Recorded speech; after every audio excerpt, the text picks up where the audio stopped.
Yeah, so great to be here. First time I came was in, I believe, '78 when I came down to interview. You guys didn't like me, didn't give me a spot. So no, it was very hard for a South Dakota resident to get in, but I enjoyed the process. Went to vet school at Iowa State, which was great experience. But it's great to be here. Love the K-State group. You've got a really good one of ours back in Allison Bloom. Her father is a partner, great friend, veterinarian with our group. Talented young lady, so we're glad to share and bring her down here. When I saw the agenda, following Joe was always fun.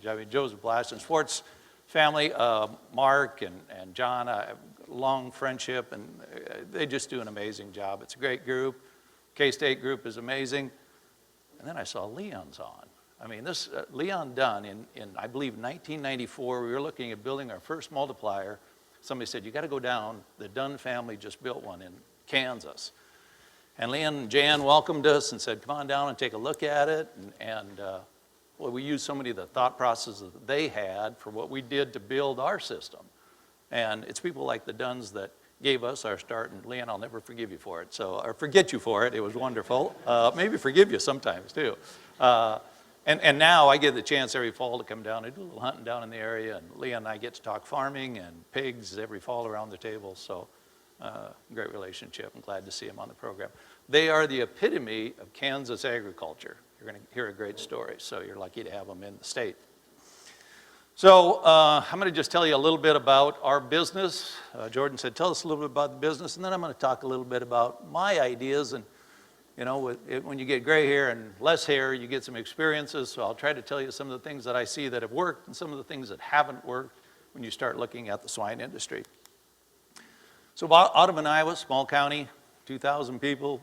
We're located right between Omaha and Des Moines. Sleepy little town of 2,000 with a population of the county of 6,000. Our imprint on Audubon County is huge. At first, we had a very small imprint. Today, we're a major player in the county. A little bit of my background. If you guys were really quick, you heard I graduated from high school in '72 and college in '78. No, I was not a slow learner.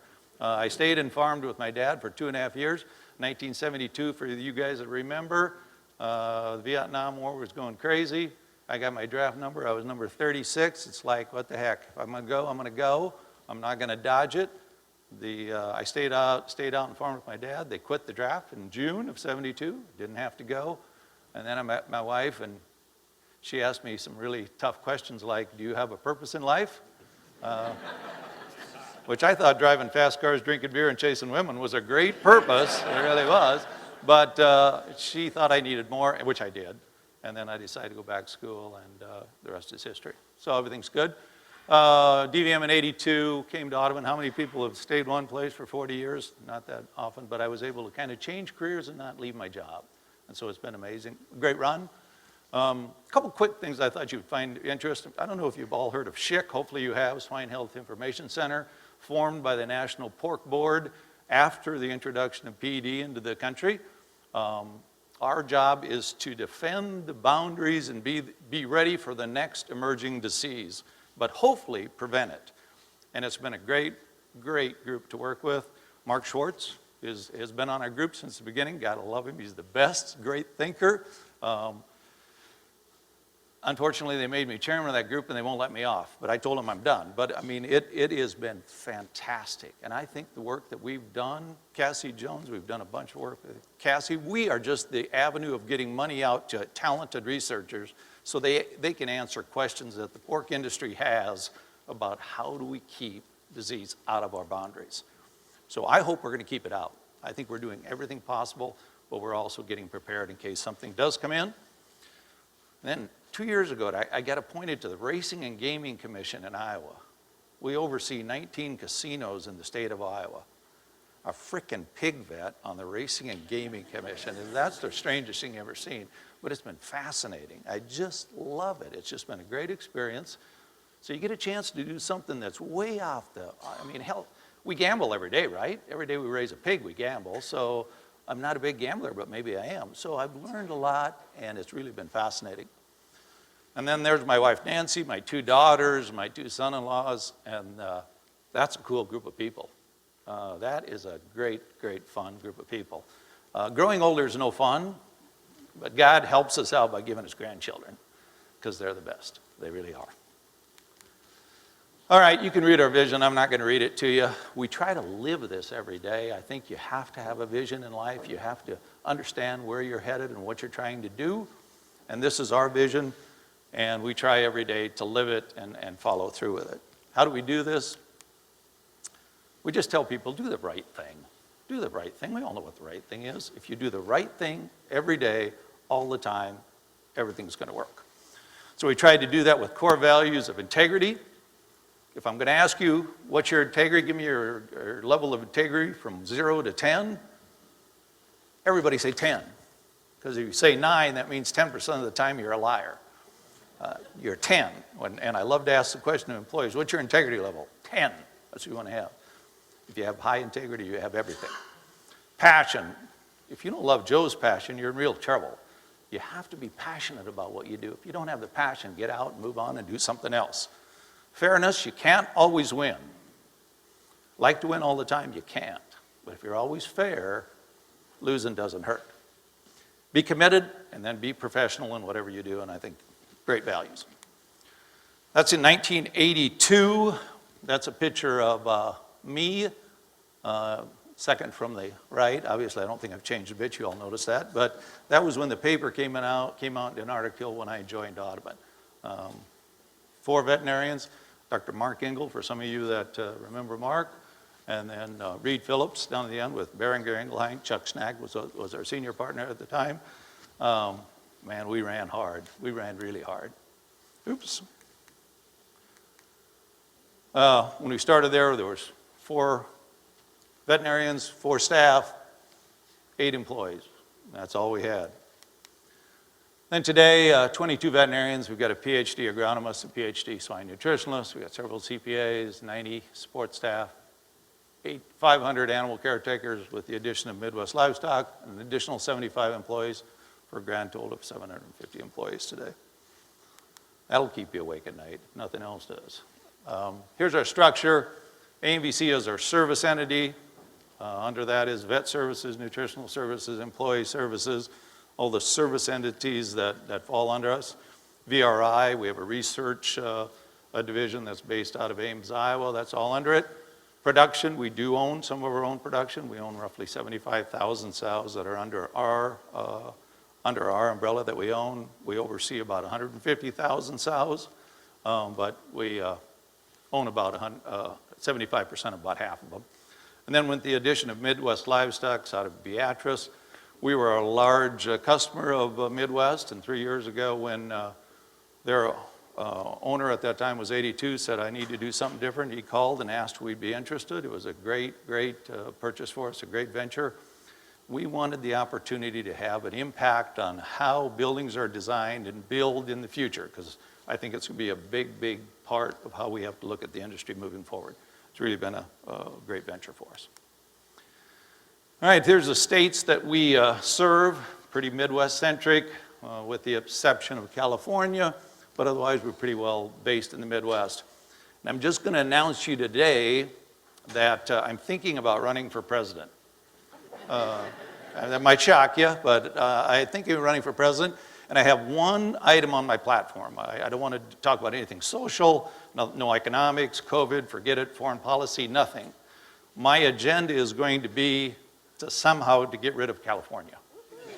That's it. That's my only idea. I've got 2 ideas how we could just kind of set a bunch of bombs right along the edge and we could break it loose and it floats off like an island and we don't have to worry about it. Now if you have family or friends there, we'll get them out first. Or otherwise, I want to trade it to Canada for the western 2/3 of Canada. We get their land, we get their oil, and they can go with the other crazies and they can have fun. So I think I got a chance of winning. Your support would mean a lot to me. If you see me running, you know what my agenda is and what I'm trying to do, but we're going to get it done. There's our office locations. Some of them are small offices, but we have multiple offices across the Midwest and function out of these locations.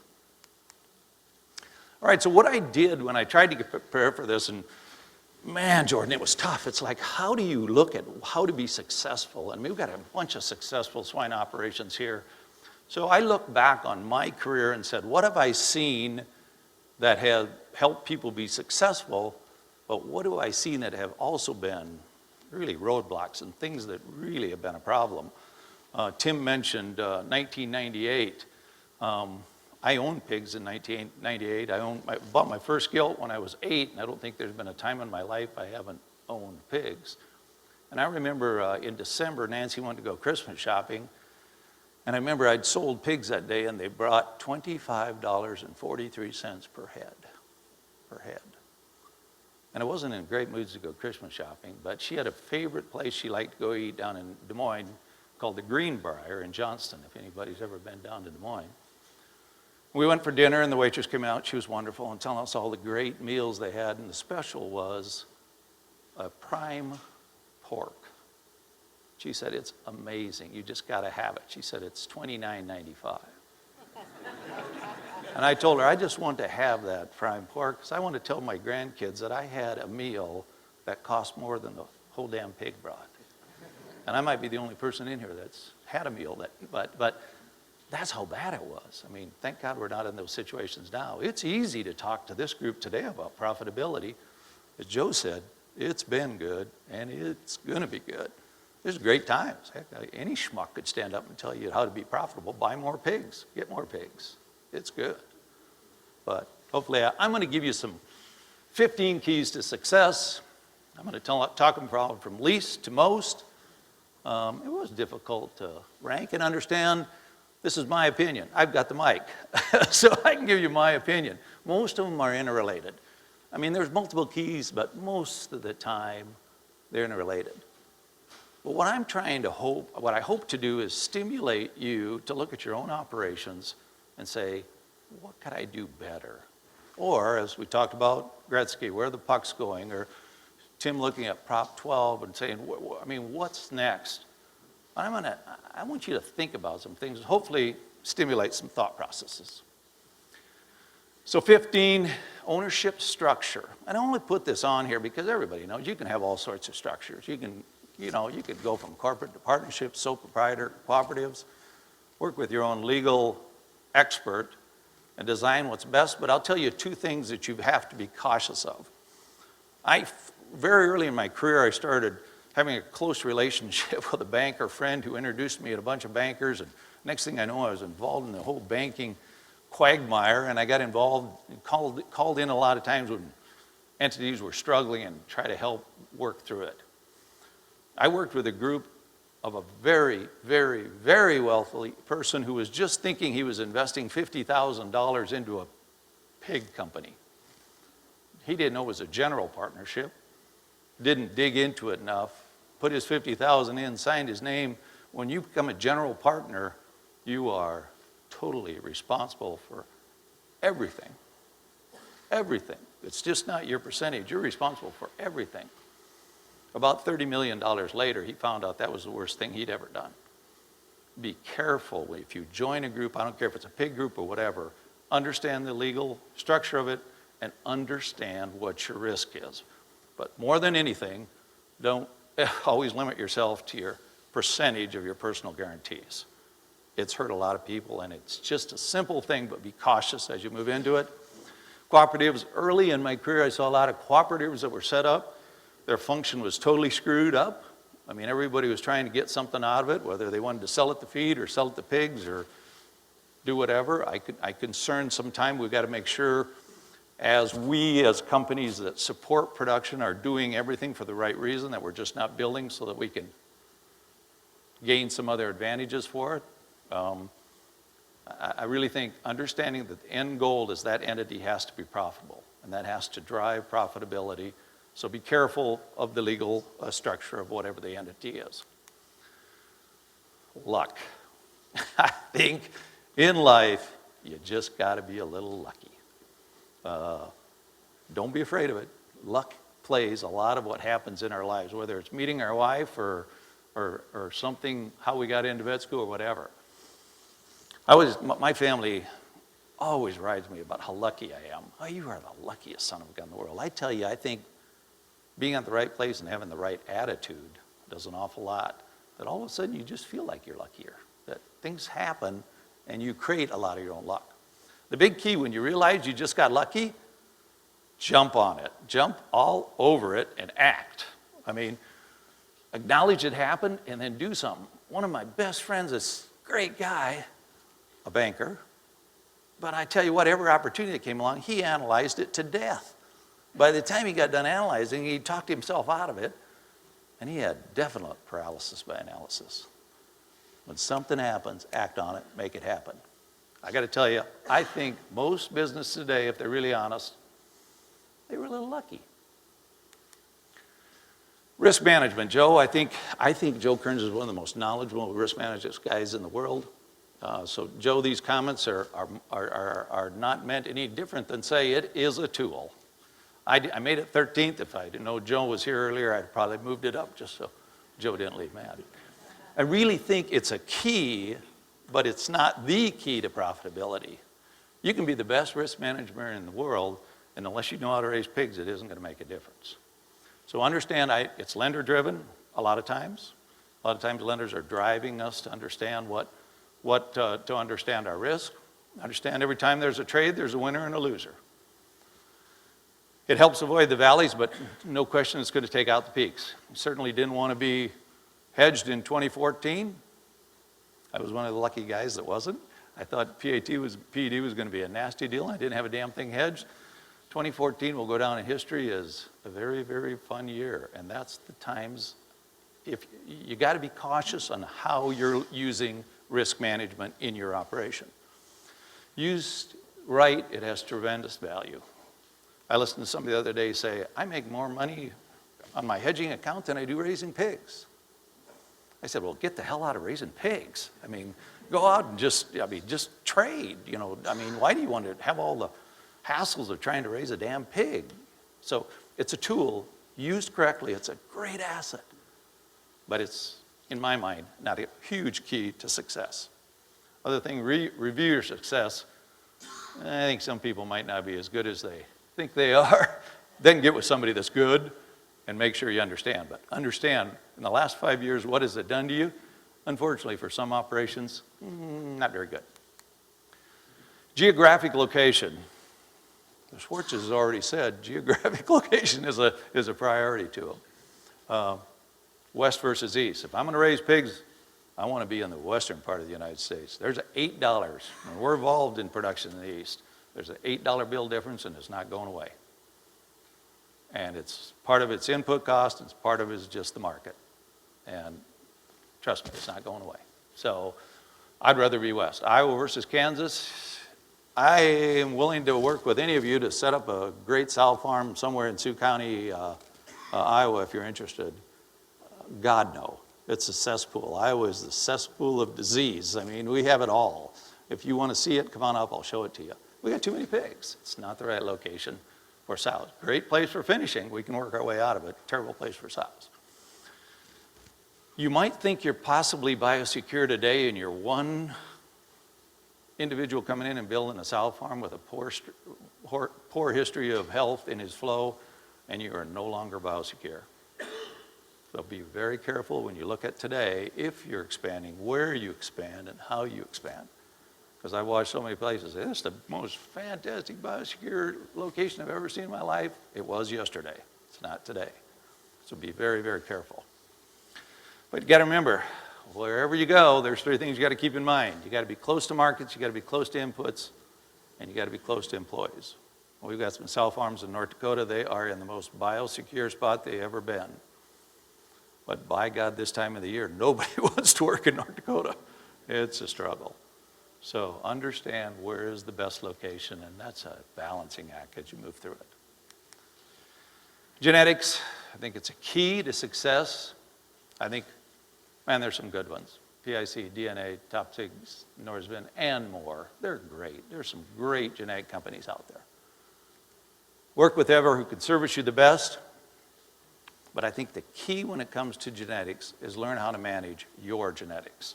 A pig is not just a pig, and they are different, and you need to understand how to capture the advantages of your genetics and then work with the deficiencies, because none of them are perfect. All of them have some good things, but you got to work through it. It's important, but certainly not the key today. But be with one of the, I mean, there's just too many good companies out there to not be involved with one of them. They are certainly the key as we march forward. Facilities, when we start looking at facilities, man, you can go through study after study and look at data all you want, and the data is going to say that facilities don't make a difference as whether you're profitable or not. You can raise pigs in damn near any type of facility and be profitable.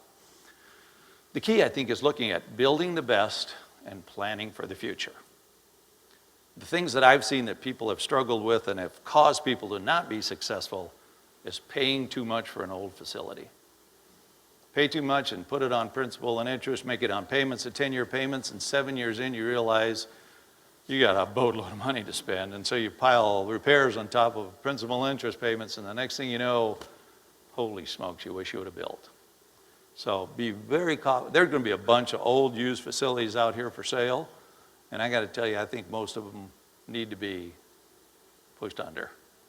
I just don't think it's a good idea to go out and pay too much for old facilities. I really think the key is looking at, and we try to do in facilities today, is we want to make sure our facilities are in better condition on the last day of the year than they were on the first day of the year. You've got to reinvest in your facilities. You have to spend money.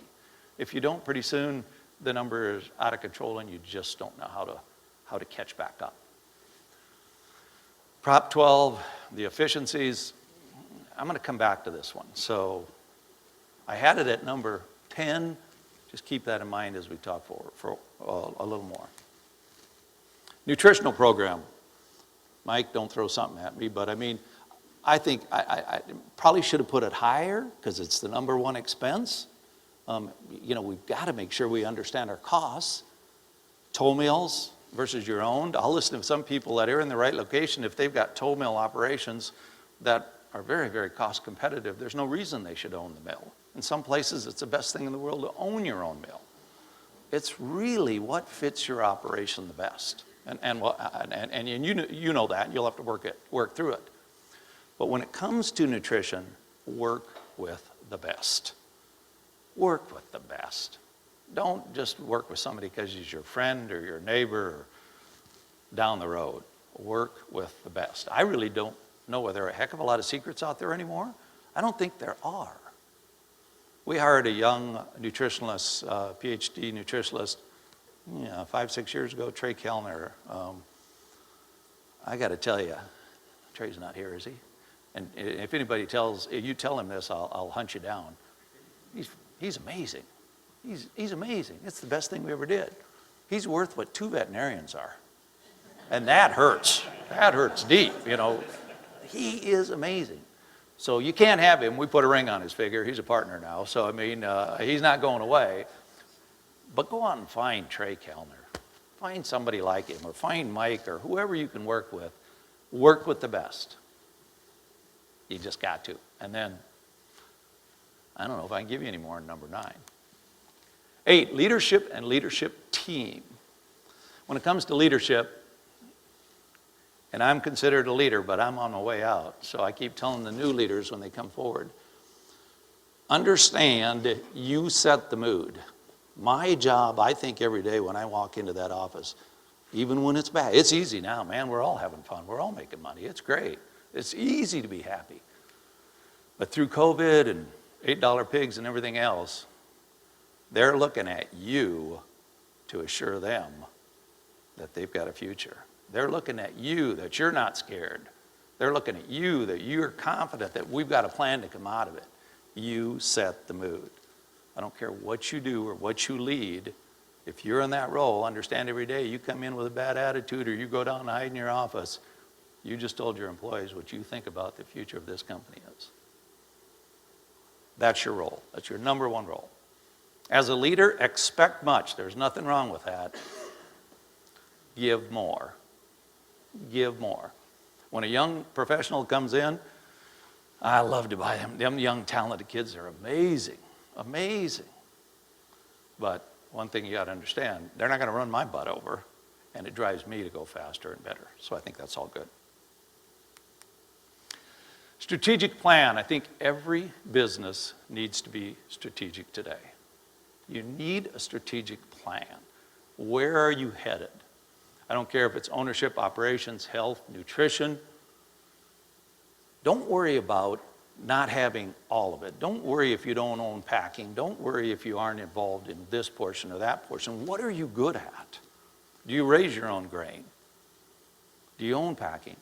Do you own your own mill? Are you involved in multiplication? What's your niche? You know, there's producers out there that you got your own equipment, your own grain, you spread your own manure. It's a huge advantage. I hear people always worried about the big. What are the big doing? Don't worry about them. Don't worry about them. You've got advantages over them. So just blow by that. Don't even worry about it. Number 6, inputs. Again, that comes back to things we've talked about with your farmer producer, location.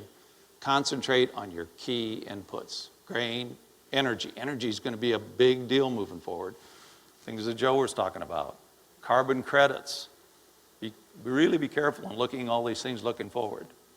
Remember, initial cost is one thing, but realized cost is another. And I see producers out there that are spending way too much trying to save a nickel on a vaccine that they're going to give to a sow 4 times a year. And if they save 20 cents on 4 vaccines, they just saved a whopping 0.6 cents per pig. And they'll spend all day doing that, versus instead realizing, I got a bunch of other input costs that are much higher and I need to concentrate on those. Capital or lack of capital. I think it's the number 1 cause of failure. And you can say, well, yeah, that's obvious.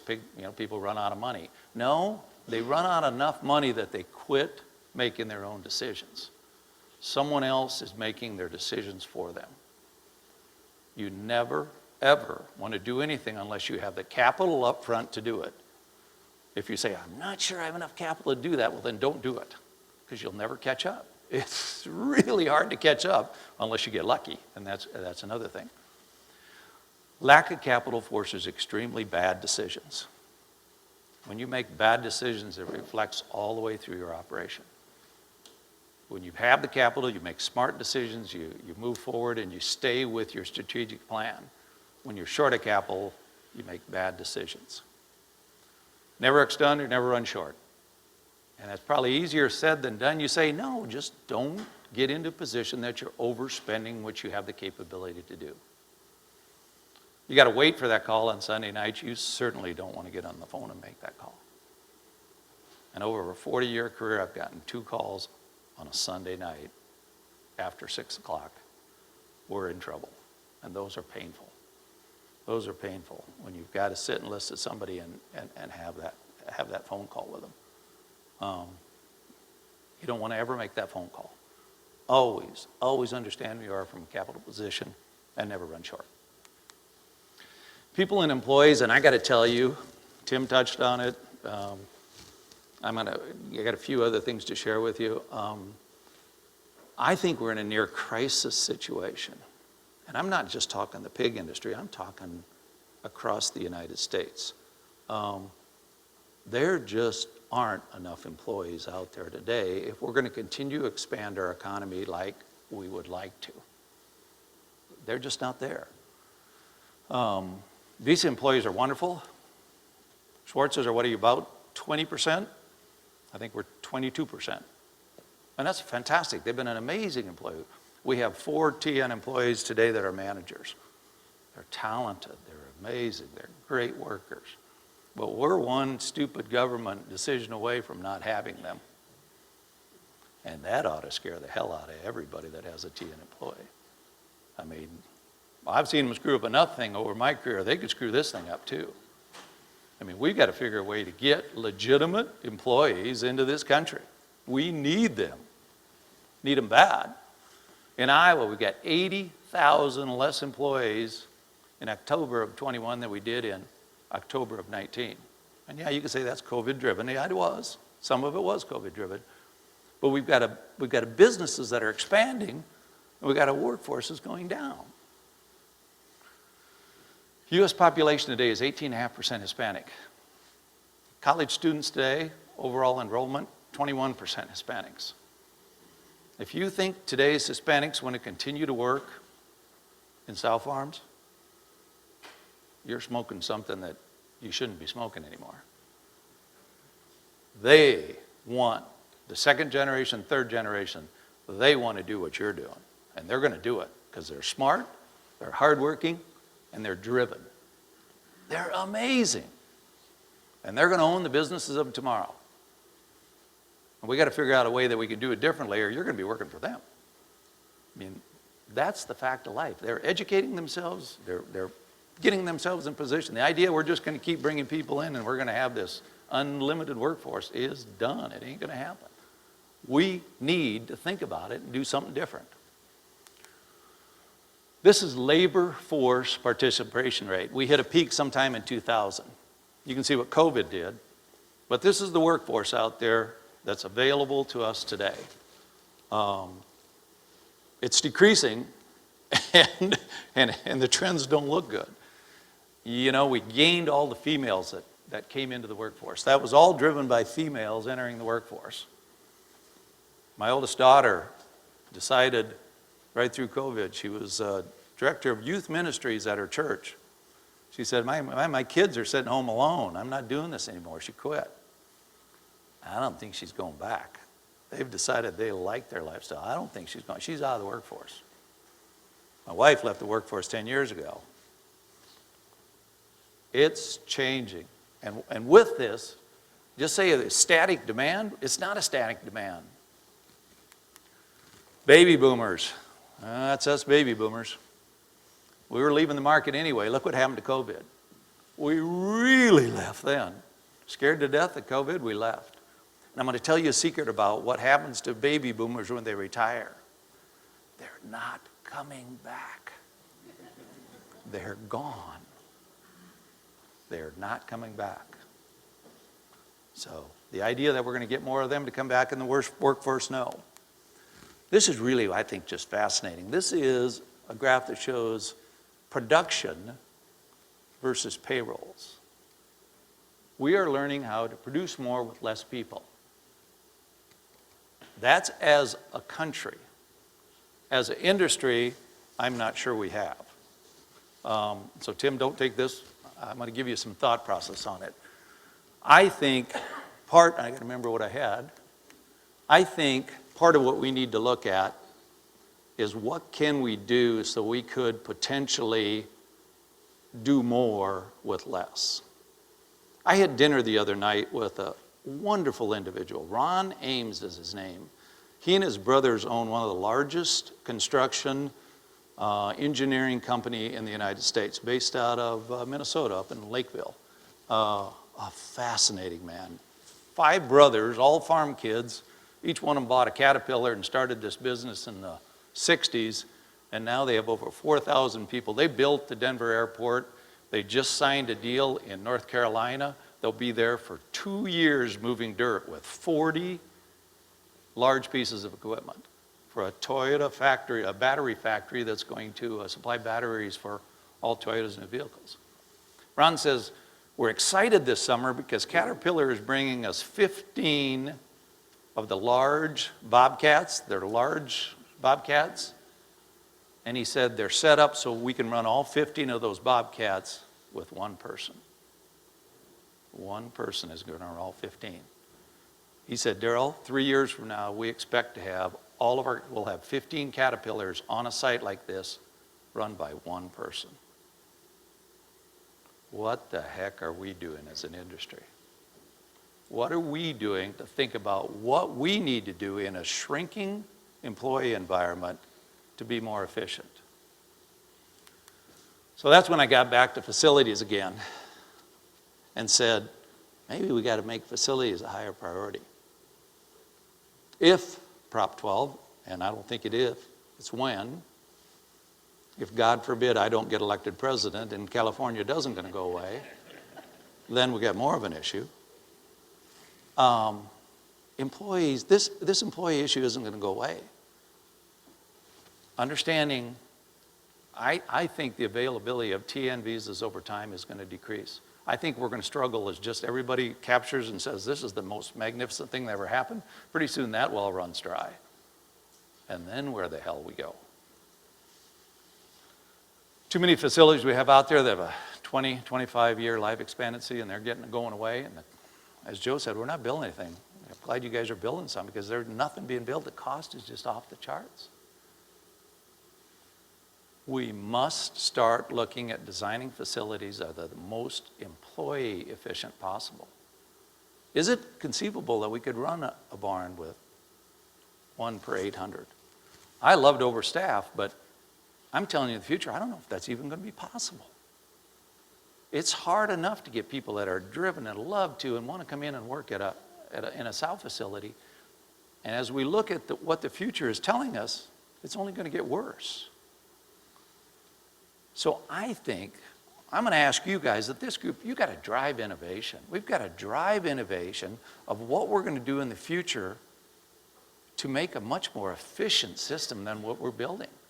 If we don't, we're all going to run out of employees. They aren't going to be there. There's only one way that this thing is going to get fixed, and that's a recession, to drive down it. You want to make more money today, and you're working for somebody, my best advice for you is quit. Because trust me, I'll be waiting to hire you. Because that's what somebody's doing to us. They're stealing our people and paying them more, and then we steal yours, and we pay them more, and then and the next thing, holy smokes, we're all paying more. But that's fine. Best thing to do today is quit. Go someplace else. Somebody will pay you more. There just aren't enough people out there. Number 2, market accessibility. If you don't have a place to sell your pigs, you are in trouble.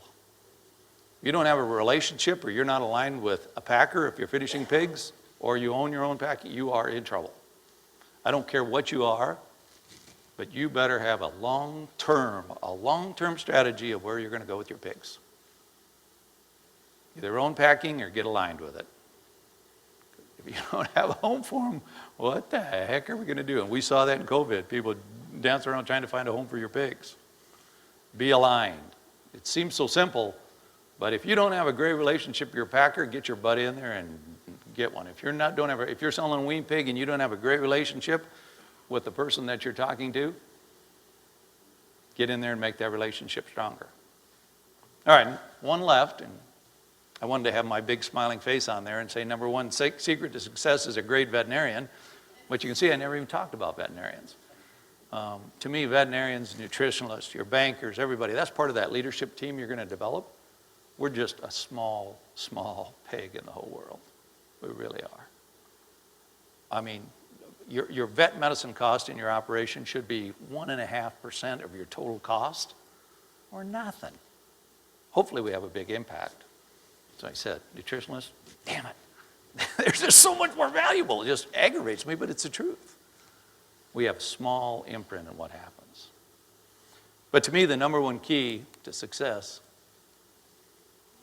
is a big old fat 15-pound healthy weaned pig. And I don't give a damn how you get there. You just got to get there. Because I can start and raise a 15-pound PRRS negative healthy pig, and I'm not very good. But when you start with a bad one, there ain't no way to go but down. So when you start looking at the future, understand, can I consistently raise a high health weaned pig? And if you can't, you better start thinking about another thought process. Because to me, it drives everything. Everything else gets really easy if you can do that. On the left there is my granddaughter, Ruby. She will follow me into a sow farm and stand all day assisting sows. I tell you what, she's the best in the West. She's good now. I mean, she's the best. So, only problem is she's way too smart to be a veterinarian, so I'm afraid she'll end up doing something else. So, thank you very much. My job was to stimulate you to think about different things, to go back and look at yours. I don't have any magical answers. There's 100 different ways to be successful in the industry. Hard work, it used to be, man, hard work. If you just worked hard and raised a bunch of pigs, you could do it. It's more strategic than that today. It's different. Is there anything magical out there? No. But really look at it hard. And I'm going to drive this group and others with you. Employees might be number 1. I should have put employees number 1, or lack of. And I think it's crisis. Because we're fighting for those employees, and it's going to get harder and harder and harder. And if we don't drive innovation on how we can be more efficient. I don't know what it is. Got some great ideas, batch farrow, multiple units and move employees. There's a bunch of things you could potentially do. But at some point in time, we're all going to struggle with whether there's enough people out there. Thank you. I really appreciate it. Great to be here.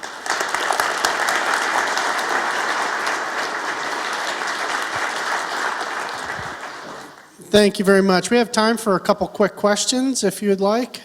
I know we provide a lot of information up there in a lot of different areas. So any questions for Dr. Olsen?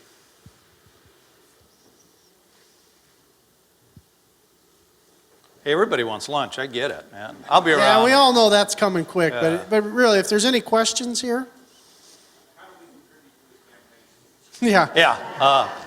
Cash, preferably cash. Yeah. I don't want to start a separate campaign, but yeah. I think it's a great idea. I think I got a chance.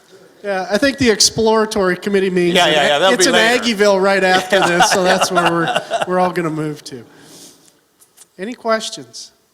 Daryl, you did a good job explaining shit. If you take it one step further, you talk about how shit is ship.